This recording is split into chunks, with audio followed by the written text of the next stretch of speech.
하나님의 말씀은 마태복음 5장 38절로 42절입니다. 마태복음 5장 38절로 42절입니다. 또 눈은 눈으로 이는 이로 갚으라 하였다는 것을 너희가 들었으나 나는 너희에게 이르노니 악한 자를 대적하지 말라. 누구든지 내 오른편 뺨을 치거든 왼편 또 돌려대며 또 너를 고발하여 속옷을 가지고자 하는 자에게는 겉옷까지도 가지게 하며 또 누구든지 너로 억지로 오리를 가게 하거든 그 사람과 심리를 동행하고 내게 구하는 자에게 주며 내게 꾸고자 하는 자에게 거절하지 말라.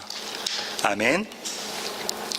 마태복음 강의 33번째 시간입니다. 조금 전에 읽었던 마태복음 5장 38절로 42절의 말씀을 가지고 보복이라는 제목으로 함께 나누기를 원합니다. 부제목은 악한 자를 대적하지 말라입니다. 2007년 3월에 그러니까 지금부터 10년 전입니다. 10년 전에 한화그룹의 김승현 회장이란 분이 계시잖아요.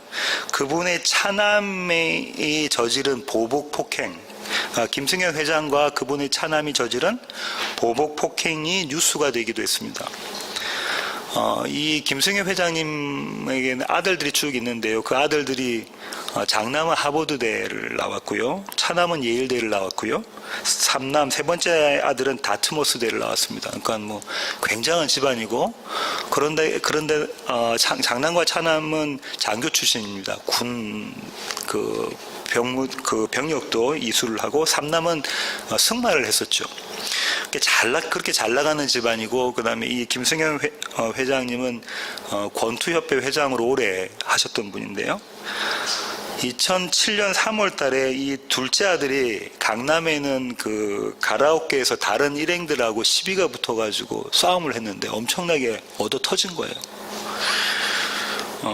근데 그 싸워왔던 상대방들은 다른 지역에 있는 클럽의 직원들이었어요. 그러니까 주먹개나 쓴다는 사람들이 이 김승현 회장의 둘째 아들을 마구 때린 거죠. 그래서 눈 옆에가 뭐 몇 방 이렇게 찢어져 가지고 이렇게 몇 방 찍고 그랬다고 합니다. 그러자 그 소식을 들은 김 회장은 자신의 경호원들과 그 다음에 철거하는 용역업체 직원들 있잖아요. 뭐 하면은 철거 이렇게 하는 사람. 그 사람들과 조직폭력배들을 동원해서 이 사람들을 잡으러 갑니다. 그렇게 해서 사과하라고 하고 사과의 모습을 어떻게 사과를 요청하냐면 보복 폭행하는 것으로 요청합니다. 주먹으로 때리고 쇠파이프로 때리고 했죠. 그게 들통이 나서 발각되어져 가지고 그때 당시에 한국 사회가 떠들썩했죠. 이 한화그룹의 김승현 회장의 경영 이념이 믿음과 의리입니다. 좀 그 의리가 있는 모습처럼 보여지잖아요. 올 1월에 셋째 아들이 또 폭행 사건을 저지릅니다. 이때는 이제 김 회장이 뭐라고 이야기하냐면 법정에 가서 잘못 저지른 만큼 벌 받아라 이렇게 이야기를 합니다. 도대체가 이해가 안 되는 모습인 것 같다, 그죠?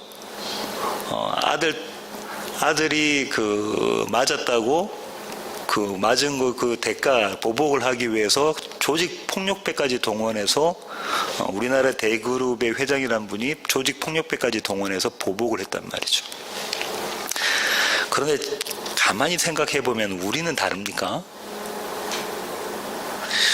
자녀가 학교에서 한 대 맞고 돌아오면 우리는 자녀에게 뭐라고 이야기를 하죠? 제가 경상도 출신이라서 경상도식으로 이야기하자면 이렇습니다. 니는 손이 없냐 발이 없나? 운동장에 그 세고 센 게 널려 있는 게 짱돌인데 그 짱돌 없더나? 이렇게 이야기를 하죠. 더 돌려주지는 못할 망정 받은 만큼 그대로 되갚아줘라라는 방식으로 이 세상을 살도록 아이들을 가르치고 우리도 그렇게 살아가고 있습니다. 눈에는 눈, 이에는 이. 이것이 저와 여러분의 삶의 방식입니다. 오늘 설교는 이 보복에 관한 이야기인데요. 오늘 본문, 조금 전에 읽었던 본문을 신학자들은 어떻게 해석을 하냐면 이렇습니다. 제가 유명하다는 신학자들의 이야기를 좀 읽어보겠습니다. 그랜트 오스본은 이렇게 이야기합니다. 부당한 취급을 당할 때 보이는 반응으로서 하나님의 나라 백성이 가져야 할 태도이다. 예수님께서 말씀하신 게 그런 거라는 거죠. 보복하지 않을 뿐 아니라 가해자의 요구를 들어주고 더 나아가 도움을 주는 적극적인 관용의 자세이다. 루이스 바비에르라는 신학자는 이렇게 이야기했습니다. 겸손과 이타적 성품의 특징을 가진 의로운 사람의 성도의 자세이다. 언젠가 순리대로 되돌려 놓으실 주님께 자기 형편을 맡겨야 한다. 내가 보복하려고 하지 말고 하나님께서 보복하실 때까지 기다려라, 이러는 거죠. 마이클 그린이라는 신학자는 이렇게 이야기합니다. 성도에게 요구되어지는 주고 또 주는 관용의 정신을 이야기하신 것이다. 마지막으로 크레이 키너라는 신학자는 이렇게 이야기합니다. 이것은 성도의 믿음, 성도의 믿음이라는 것은 그냥 막연히 추상적인 게 아니라 자신의 성도의 라이프 스타일이다. 이렇게 이야기를 하고, 보여지지 않는 믿음은 더 이상 믿음이 아니다. 행위로 드러난 믿음이 믿음이다. 이렇게 이야기를 하고 있습니다. 신학자들은 전부 다 이렇게 이구동성으로 이야기하고 있는데요. 오늘 강호천 집사님이 계시면 제가 질문을 하려고 했는데 안 계셔가지고 우리 강미애 집사님한테 참 질문을 해볼게요. 누가 집사님의 오른편 뺨을 때리면 왼쪽 뺨을 돌려대시겠습니까? 돌려대면 좀 미쳤다는 소리를 이 세상에서는 듣습니다. 저 쓸개 빠진 이렇게 그런 소리를 듣잖아요. 강호찬 집사님 안 계신데 제가 만약에 집사님, 제가 목회한다고 빚이 많이 졌는데요, 제 빚 좀 갚으려고 하는데 돈 좀 빌려주세요. 아니, 돈을 갚을 능력도 없는 것 같은데 돈 좀 주시면 안 되겠습니까? 집사님 제사에서 얼마를 떼서 저한테 좀 주시면 안 되겠습니까? 라고 제가 질문한다면 강 집사님이 뭐라고 하실까요? 우리로서는 불가능한 일이죠. 우리로서는 불가능한 일입니다. 그러면 산상수는 그리스도인 성도의 삶의 자세라고 이야기했던 신학자들은 이 이야기를, 예수님의 이 명령을 지킬 수 있을까요? 이런 질문을 가지고 오늘 말씀을 함께 나누고자 합니다. 오늘 본문 역시 예수님께서는 모세의 법으로부터 시작하십니다. 눈에는 눈, 이에는 이, 이렇게 시작하시죠. 오늘 본문을 다시 한번 보셔서요, 38절, 39절 제가 한번 읽어볼게요. 또 눈은 눈으로, 이는 이로 갚으라 하였다는 것을 너희가 들었으나 나는 너희에게 이르노니, 이렇게 시작하십니다. 너희가 들었다, 너희가 모세의 법을 들었는데 그 법이 뭐라고요? 눈에는 눈, 이에는 이입니다. 찾아보겠습니다. 출애굽기입니다. 21장 24절부터 한번 읽어볼까? 23절부터 한번 읽어볼게요. 그러나 다른 해가 있으면 값되 생명은 생명으로, 눈은 눈으로, 이는 이로, 손은 손으로, 발은 발로, 된 것은 된 것으로, 상하게 한 것은 상함으로, 때린 것은 때림으로 갚을지니라. 이걸 요약하면 눈에는 눈, 이에는 이입니다. 한 군데 더 볼까요? 레위기 24장 17절부터 볼게요. 사람을 쳐 죽인 자는 반드시 죽일 것이요 짐승을 쳐 죽인 자는 짐승으로 짐승을 갚을 것이며, 사람이 만일 그의 이웃에게 상해를 입혔으면 그가 행한 대로 그에게 행할 것이니, 상처에는 상처로, 눈에는 눈으로, 이에는 이로 갚을지라. 남에게 상해를 입힌 그대로 그에게 그렇게 할 것이며, 짐승을 죽인 자는 그것을 물어줄 것이요 사람을 죽인 자는 죽일지니, 거류민에게든 본토인에게든지 그 법을 동일하게 할 것은 나는 너희의 하나님 여호와임이니라. 한 군데 더 보겠습니다. 신명기 19장입니다. 19절부터. 그가 그의 형제에게 행하려고 꾀한 그대로 그에게 행하여 너희 중에서 악을 제하라. 그리하면 그 남은 자들이 듣고 두려워하여 다시는 그런 악을 너희 중에 행하지 아니하리라. 내 눈이 긍휼히 여기지 말라. 생명에는 생명으로, 눈에는 눈으로, 이에는 이로, 손에는 손으로, 발에는 발로이니라. 눈에는 눈, 이에는 이에 해당되는 구약에 나와 있는 성경 구절이 이 세 구절입니다. 근데 이걸 뭐라고 이야기하냐면 한자로는 동해보복법이라고 해요. 같은 해를 받은 만큼 그 해만큼 되돌려줘라는 거죠. 동해보복법이라고 하는데요. 신명기에 조금 전에 읽었던 말씀의 근거에서 보면 하나님께서 눈에는 눈, 이에는 이로 보복해라라는 그 말씀하셨던 이유가 뭐라고 지금 모세가 이야기하고 있나요? 신명기 19장에서 너희 가운데 악을 제하라는 합니다. 이렇게 하지 않으면 악한 행위, 범죄를 저지른다는 거죠. 그러니까는 내가 다른 사람한테 이렇게 한 대 때리려면 나도 그 한 대 맞아야 되겠다라는 것을 미리 생각하고 있으면 안 때린다는 거죠. 그렇지 않겠어요? 내가 다른 사람 반응에 있는 눈을 빼려고 하면 내 눈도 빠질 거라고 미리 생각하면 그렇게 안 하겠다는 거죠. 하나님은 이 입장에서 그렇게 동해보복법을 주셨습니다. 그런데 이 동해보복법은요, 이 모세 오경에 나오기 훨씬 전에 함무라비 법전에서 이미 나와 있었어요. 함무라비라는 왕이 법을 만들었는데요. 거기에는 이미 동해보복법이 나와 있었어요. 근데 그때 법을 제정할 때, 법을 만들 때의 목적이 뭐였냐면 이런 겁니다. 누가 나한테 눈을 빼면, 한쪽 눈을 빼면 나는 가서 두 쪽 눈을 다 빼고 싶잖아요. 그게 인간의 마음이잖아요. 그렇게 못하게 한 거예요. 그 정도까지만 해라. 네가 피해 입은 데까지만 네가 보복해라라는 거예요. 김승현 회장처럼 그의 아들처럼 하면 안 된다는 거예요. 한 대 맞았으면 한 대만 때려라는 거죠. 그런 목적, 그런 형평성 때문에 그렇게 한 거예요. 힘 있는 사람은 더 할 거 아니에요. 더 보복을 가할 거 아니에요. 그걸 방지하기 위해서 만들어졌던 게 동해보복법입니다. 장재일 목사님이 이렇게 이야기하는데요. 당시에 유대 사람들, 유대인 남자들은 에게 적용되는 룰이 있었는데 그 룰이 이런 겁니다.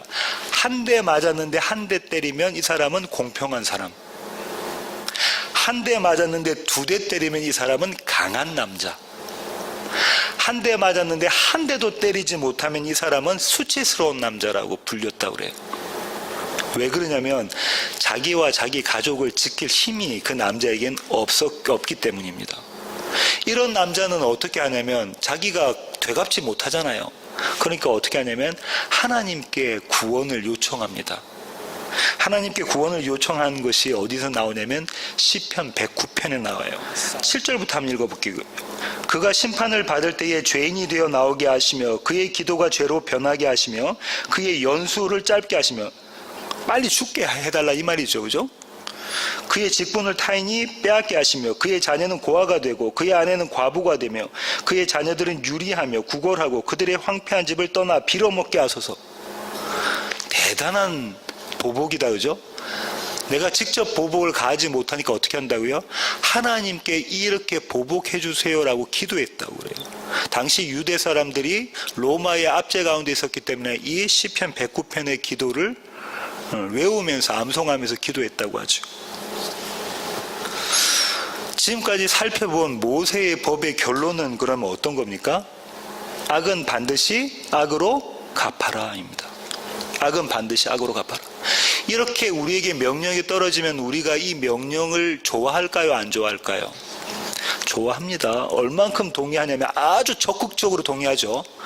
악을 악으로 갚아라 하면은 받은 만큼 되돌려줘라 하는 거에 대해서 우리는 적극적으로 동의한단 말이에요. 이게 인지상정이에요. 우리의 생애라는 말이죠. 그런데 예수님은 이 말씀에 모세의 법에 반전을 기하십니다. 반전을 기하시는데요. 아주 기가 막힌 반전인데요. 예수님은 악을 악으로 갚아라라는 모세의 법에 어떻게 반전하냐면 악을 선으로 갚아라. 이렇게 반전을 하시는 거예요. 악을 선으로 갚아라. 악한 자를 대적하지 말라를 예수님은 이게 악을 선으로 갚아라는 거거든요. 그 대안으로서 그 모범 답안으로서 세 가지를 주셨어요. 오늘 다시 본문으로 가겠습니다. 마태복음 5장입니다. 39절부터 읽어볼게요. 나는 너에게 이르노니 악한 자를 대적하지 말라. 악을 선으로 갚아라라는 말씀입니다. 누구든지 내 오른편 뺨을 치거든 왼편 또 돌려대며 또 너를 고발하여 속옷을 가지고자 하는 자에게는 겉옷까지도 가지게 하며 또 누구든지 너로 억지로 오리를 가게 하거든 그 사람과 심리를 동행하고 내게 구하는 자에게 주며 내게 꾸고자 하는 자에게 거절하지 말라. 이런 네 가지 모범 답안을 주셨어요. 이걸 하면 악을 선으로 갚는 것이고 너희가 하나님 나라의 백성이 되고 천국 갈 수 있다라고 이야기하고 계시는 거죠. 요거에 대해서 자세히 한번 살펴볼게요. 첫 번째 답안이 뭐라고요? 내 오른편 뺨을 치거든 왼편 뺨도 돌려대라라는 거잖아요. 이게 첫 번째 답안이잖아요. 잘 생각해 보십시오. 자기의 오른쪽 뺨을 맞을 수 있는 경우가 딱 두 가지예요. 두 가지. 첫 번째는 어떤 경우냐면, 자, 오른손잡이가 딱 상대방을 보고 때리면 어디에 맞습니까? 왼쪽 뺨입니까? 오른쪽 뺨입니까? 오른손잡이가 때리면 왼쪽 뺨에 맞게 되죠. 또 오른쪽 뺨을 맞았다는 얘기는 손바닥으로 안 때리고 손등으로 때렸다는 거예요. 그죠? 손등으로 때렸다는 겁니다. 이게 보통 신학자들이 이야기하는 경우인데, 이렇게 손등으로 때리는 것은 대단한 수치인 거예요. 맞는 사람의 입장에서는 모욕이고 수치인데, 이렇게 때릴 때는 그 형벌을 2배로 합니다. 가중치를 적용해서. 이렇게 때렸으면은, 이렇게 맞았으면 한 번만인데, 이렇게 때리면 2배인 거예요. 또 장제일 목사님은 어떻게 이야기하시냐면요. 오른손잡이가 때렸을 땐 그렇잖아요. 왼손잡이가 때리면 오른편 뺨에 맞습니까? 왼손잡이가 때리면 오른편 뺨에 맞게 되잖아요. 성경에서 오른손, 오른쪽, 바른 손, 이건 뭐죠? 의를 이야기한다고 했고요. 왼손은 분리를 이야기한댔어요. 오른손은 선이고요. 왼손은 악입니다. 그럼 악한 자가 의로운 사람, 선한 자를 때리는 형국이란 거죠. 그렇죠? 나는 의로운데 불리한 자가, 나는 선한데 악한 자가 나를 때릴 때 나는 대단한 수치감과 모욕감을 받게 되잖아요. 이렇게 하라고 합니다. 예수님은 첫 번째 모범 답안에서 너희는 너희 수치와 모욕을 참아라라는 거예요. 인내해라. 좀 더 나아가서는 어떻게 하냐면 모욕과 수치를 반갑게 맞아들이라는 거예요. 어떻게 해요? 오른쪽 맞았는데 왼쪽까지 돌려대면서 모욕과 수치를 받아라라고 주님께서 지금 말씀하고 계시는 겁니다. 대단하죠, 그죠? 대단합니다. 두 번째 답안은 뭡니까? 오늘 본문의 두 번째 답안이 뭐죠? 속옷을 가지고자 하는 자에게 겉옷까지 벗어서 내어주라라는 거잖아요. 겉옷의 의미는 어떤 거냐면요. 그것도 두 가지가 있는데요. 이스라엘 그 지방은 낮에는 엄청나게 덥고요. 밤에는 엄청나게 추워서 기온차가 대단합니다. 대단한데요. 그러면 이 밤에 이 이스라엘 사람들이 밤에 이불 대신 덮는 게 뭐냐면 겉옷이에요. 아주 두껍습니다. 그걸 이불 대신 덮어요. 깔고 덮어요. 그런데 이 이불을 겉옷을 빼앗아 간다는 것은 무슨 얘기죠? 그 사람이 생명을 가져가는 의미가 있는 거죠.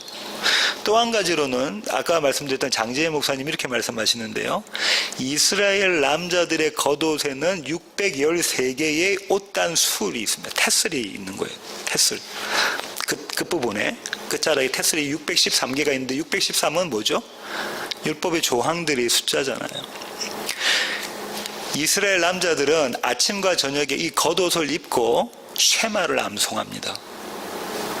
그 말씀은 뭐냐면 내가 하나님의 말씀을 지키겠습니다라는 하나님과의 약속인 거예요. 하나님과의 관계. 내가 하나님의 백성입니다. 이스라엘 유대인 남자입니다라는 이야기라는 거죠. 근데 이 겉옷을 주라라고 하는 거예요. 예수님이 지금. 성경에는 이 겉옷을 저당 잡혔으면 밤이 오기 전에 그 겉옷을 돌려주라고 했어요. 한번 찾아볼까요? 출애굽기 22장으로 가겠습니다.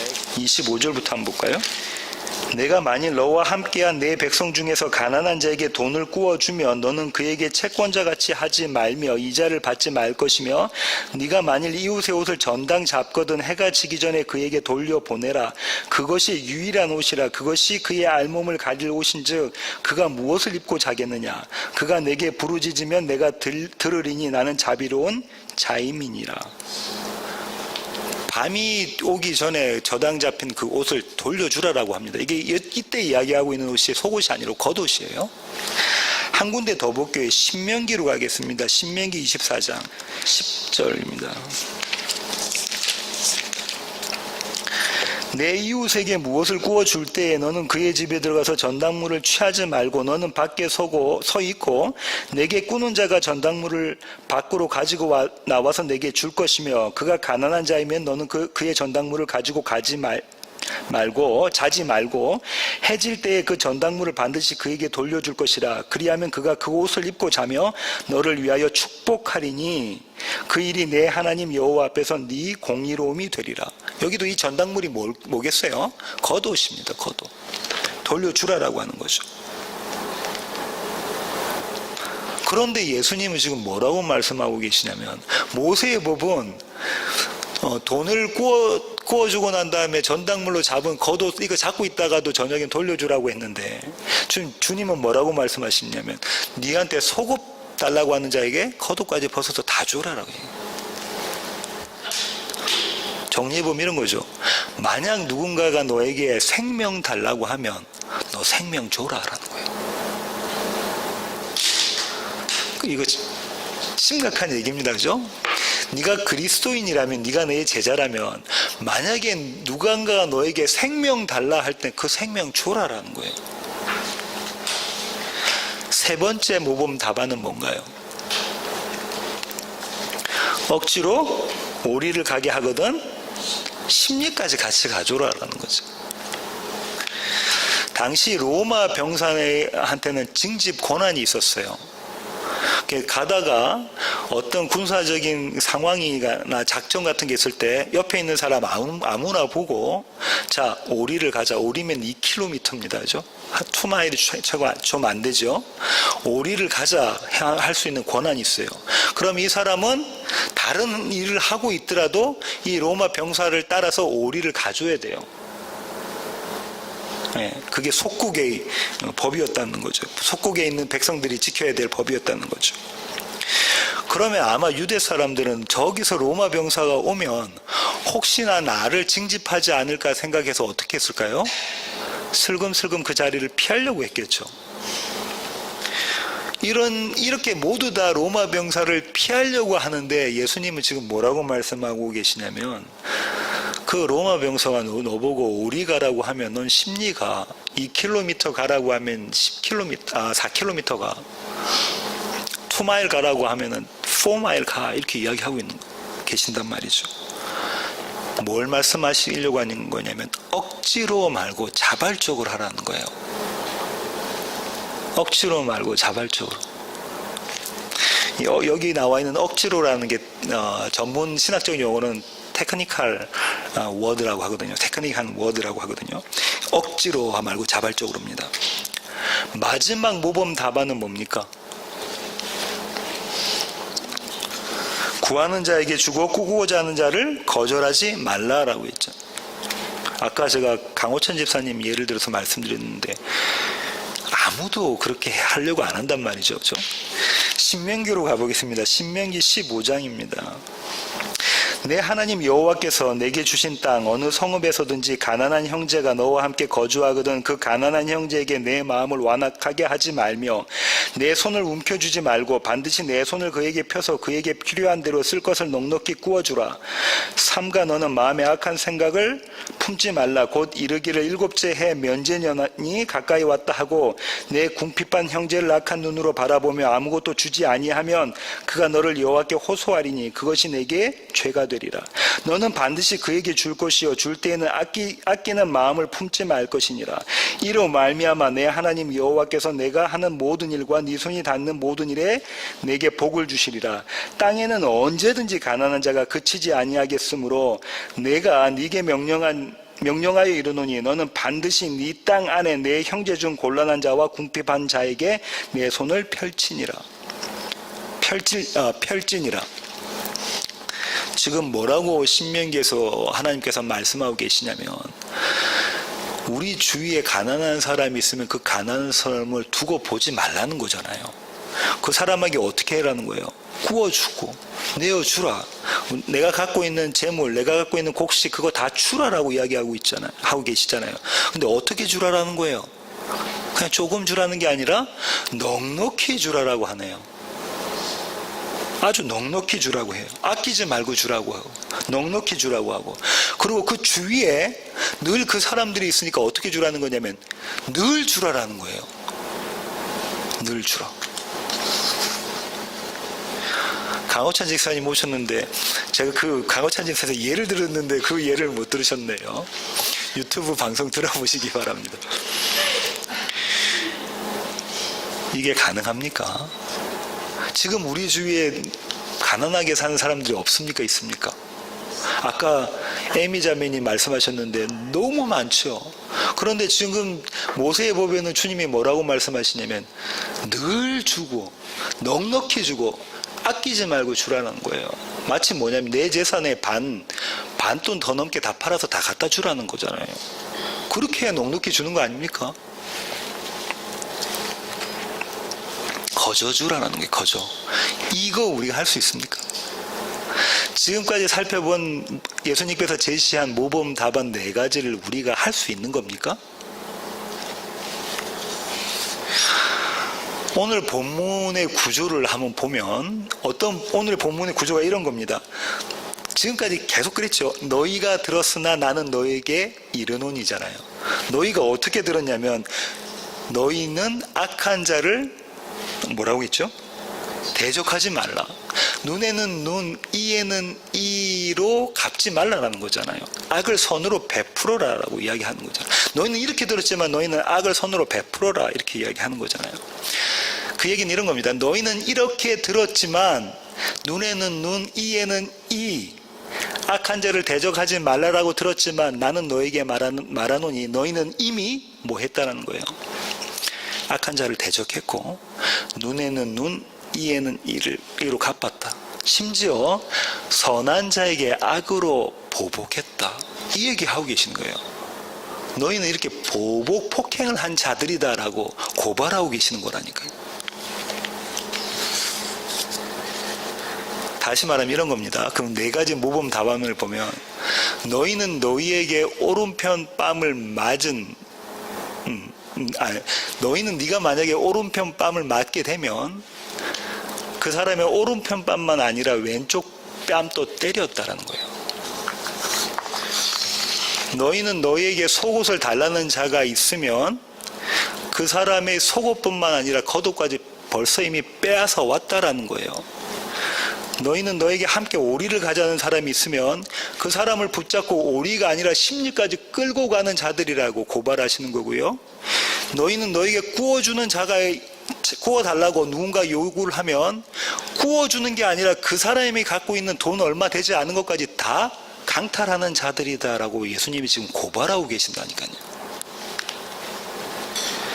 우리는 동해 보복법 그 이상 훨씬 뛰어넘도록 우리의 상대방에게 보복하는 자들이다라는 겁니다. 마치 누구처럼? 하나그룹의 김승영 회장과 그 아들처럼. 못하는 이유는 뭘까요? 힘이 없어서입니다. 힘이 없어서 못하는 거예요. 힘만 있으면 다 하고 싶은 거죠. 우리 자신을 한번 볼까요? 아내에게, 우리 남편에게, 우리 자녀에게, 우리 부모에게, 우리 형제에게, 친구와 이웃에게, 직장 동료에게 우리는 이렇게 하지 않습니까? 마음속으로는 분노하고 원망하고 시기하고 질투하고 그러지 않습니까? 부부싸움을 했다고 예를 들어 볼게요. 부부싸움 제 아내가 만약에 제한테 무슨 말을 했어요.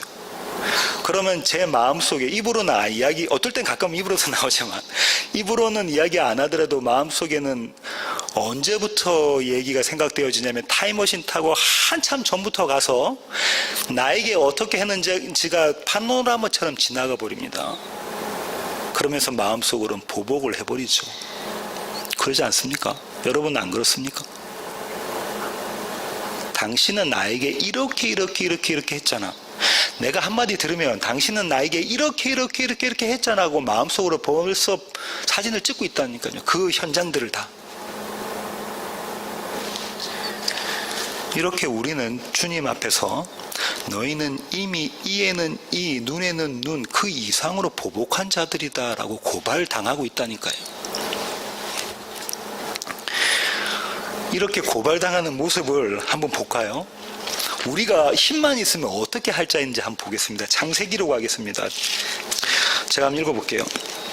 라멕의 아내들에게 이르되 아다와 실라여 내 목소리를 들으라. 라멕의 아내들이여 내 말을 들으라. 나의 상처로 말미암아 내가 사람을 죽였고 나의 상함으로 말미암아 소년을 죽였도다. 가인을 위하여는 벌이 7배일진데 라멕을 위하여는 벌이 77배이로다. 라멕은 세상의 용사였습니다. 아내를 취했죠. 한 명도 아니고 2명이나 취했죠. 힘 있는 자가 아내를 이쁜 아내들을 여러 취할 수 있는 겁니다. 이 라멕이 아내들에게 뭐라고 말합니까? 누군가 나에게 조금 상처를 입혔는데 나는 그 사람을 바로 죽여버렸어. 내가 조금 한 대 맞았는데 내가 그 사람을 완전 죽여버렸어. 왜? 난 힘 있는 자니까. 그러면서 이렇게 이야기합니다. 하나님께서 가인을 위해서 벌이 7배 줄 거다. 가인을 괴롭히는 자에게 벌이를 7배 줄 거다. 이렇게 이야기했는데 자기가 하나님에 대해서 뭐라 하죠? 가인이 벌이 7배이면 라멕을 나를 위해서는 그 벌이 77배다. 이렇게 77 타임즈 더 내가 벌을 주게끔 하나님 보고 법을 주게끔 그렇게 만들어 내겠다라는 거잖아요. 예수님은 지금 너희가 라멕이야 라고 지금 고발하고 계시는 거라니까요. 아까 제가 말씀드렸잖아요. 여러분 안 그렇습니까? 저만 그렇습니까? 어떤 인간관계에 있어서 내가 조금 안 좋은 소리 들으면 옛날 것부터 쫙 생각이 나지 않습니까? 내가 만약에 힘이 있으면은 어떻게 할 텐데 라고 하지 않겠습니까? 내가 라멕이라니까요. 너희는 악한 자야. 너희는 죽어 마땅한 자야. 너희의 결론은, 인생의 결론은 사형이야, 사망이야.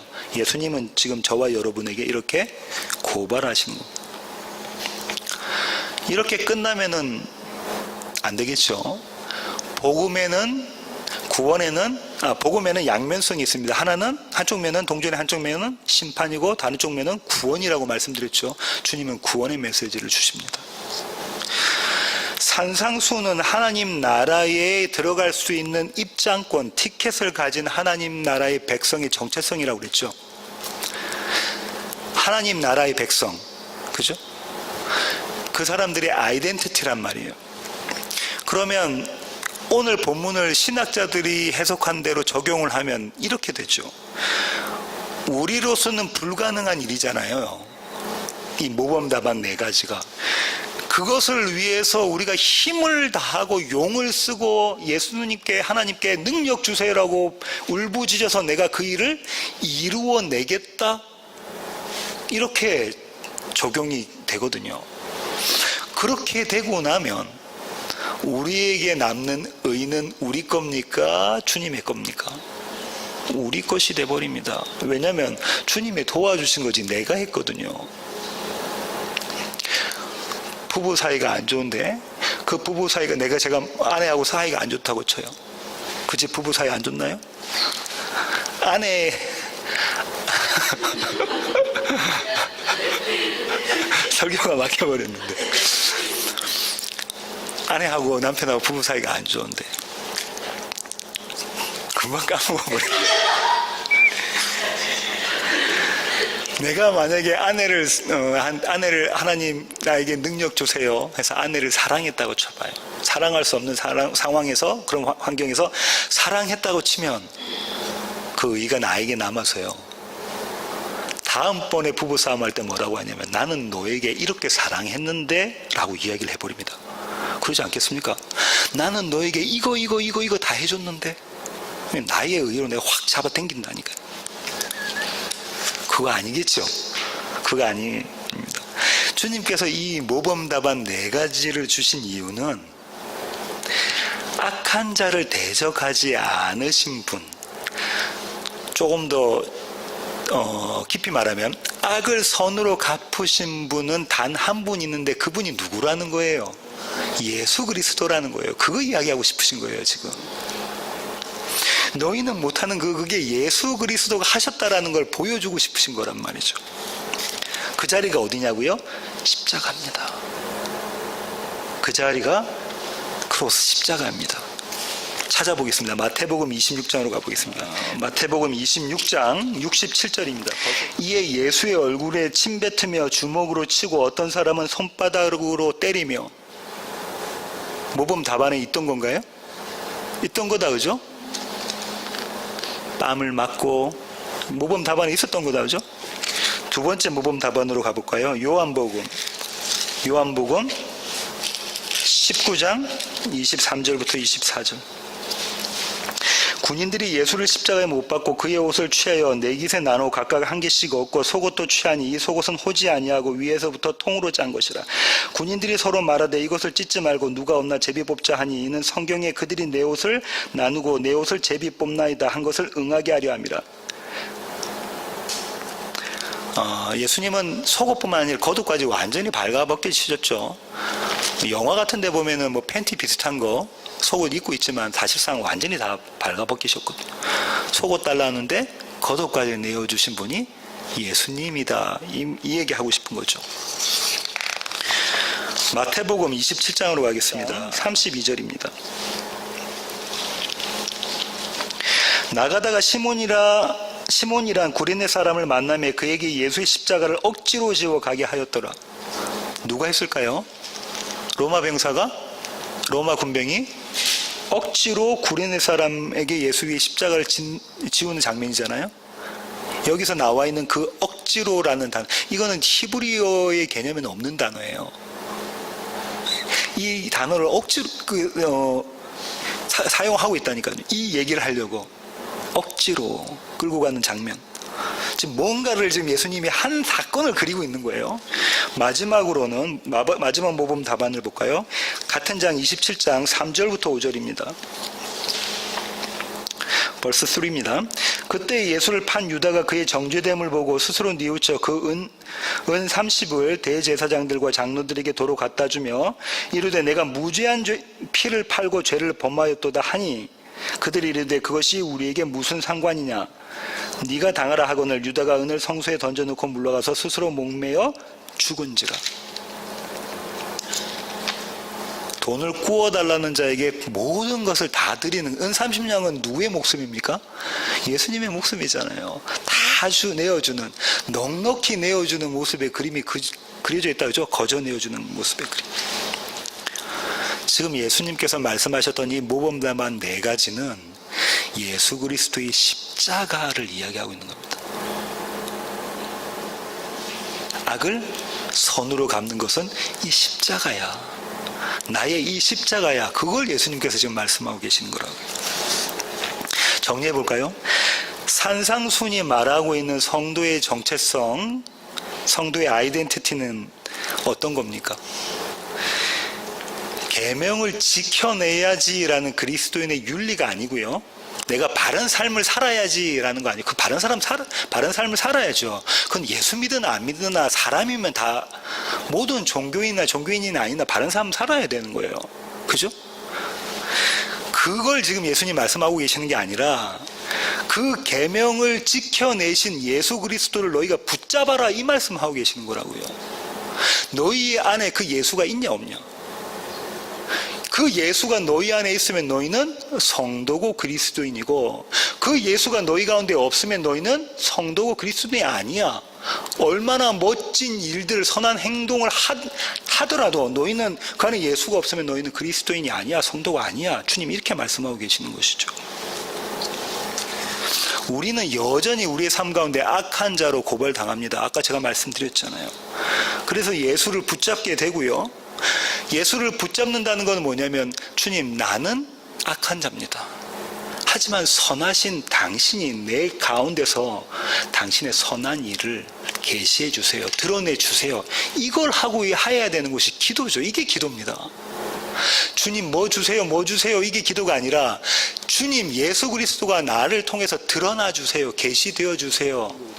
이거 해주세요. 이게 기도라는 거죠. 그러면 그렇게 해서 드러나는 기도. 주님, 제가 제 부모님을 사랑할 수 없는데요. 저 사랑할 수 없습니다. 매일 악한 마음이 마음에 드는데요. 죄된 마음이 드는데요. 하지만 이 모습이 제 모습입니다. 그러니 주님, 사랑이신 그분이 내 부모, 내 자식, 내 남편, 내 아내에게 사랑을 드러내 주세요. 이런 기도 뒤끝에 사랑이 드러나면, 내가 할 수 없는 그 사랑이 드러나면 이게 내 건가요? 아니요. 예수님 거잖아요. 그 자는 나의 의로 삼지 않습니다. 나의 자랑으로 삼지 않고 예수의 자랑, 예수의 의로 삼며 그분만을 자랑하고 그분만을 찬양하게 되겠죠. 이렇게 예수를 전하는 것이 성도의 의미고, 이런 사람들이 성경은 그리스도인이라고 이야기합니다. 예수를 품은 자들을 그리스도인이라고 이야기합니다.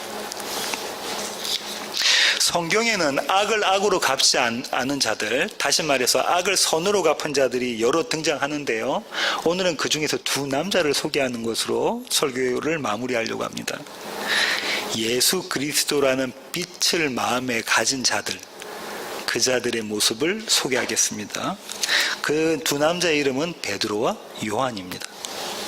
사도행전으로 가겠습니다. 사도행전 3장입니다.